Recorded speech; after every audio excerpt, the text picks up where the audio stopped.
Mga idol, ito yung ginagamit naming pahila mga idol, oh. DIY. Ayan, may tatlong hook. Ang gumawa nga pala to si partner Nelson. Shout out kay partner. Shout out ko kay Nelson, no. EB. Kasama ko, siya yung gumawa nito. So may pabigat siya, ayan, siguro mga 3 grams. May pabigat, tapos may tangsi na wire.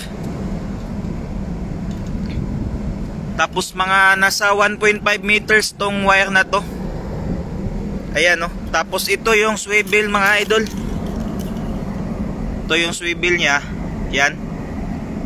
Tapos gamit lang namin tali lang para hindi maputol. Ganitong tali. So try natin, lalaglag natin ngayong umaga, baka makahuli tayo. Ito yun mga idol, oh. Lalaglag natin.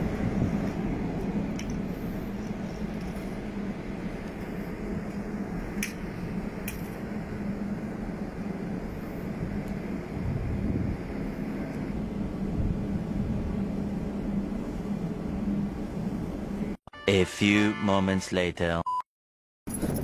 Yun, nakahuli kami ng isda. Woo! Ang laki. Woo! Nakahuli yung pahila ko. I got a big fish, guys. Yan. Taga-video muna ako para. Ayun, no. Nakahuli rin yung pahila ko.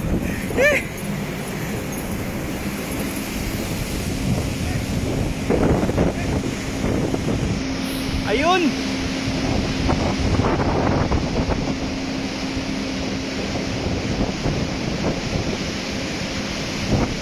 Parang tangigi o kaya blue marlin. Ay, ano pala to? Anong isda kaya to?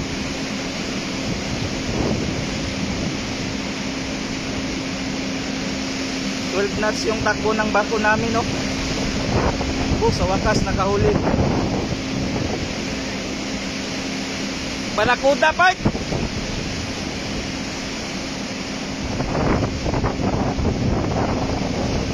Barakuda. Barakuda. Woo!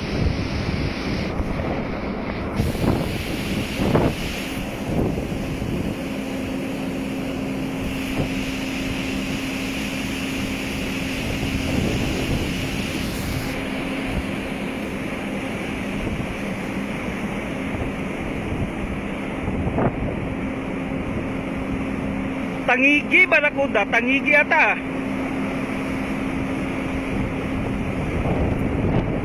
Tangigi. Tangigi nga. Woo, thank you Lord.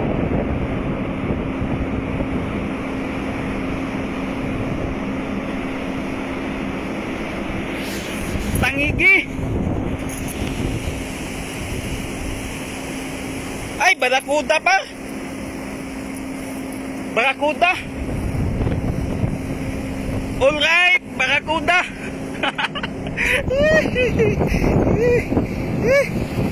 Barakuda.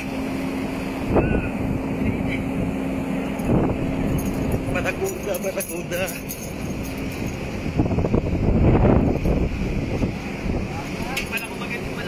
Grabe ang laki. Mikit mas. Slowly, be careful. Be careful, ah. Woo! Woo! Woo! Thank you, Lord. Woo! Woo! How many kg estimated? How many kg? Third. First night, Mark. Third, how many kg? First time. First time, iyan mo part. Estimated kg. Mga 20 daw. Sige daw, iyan mo sa ano katawan mo. Yan, grabe ang laki mo. Picture, pre. Wait lang, video mo na. Dito. Grabe. First time. Thank you.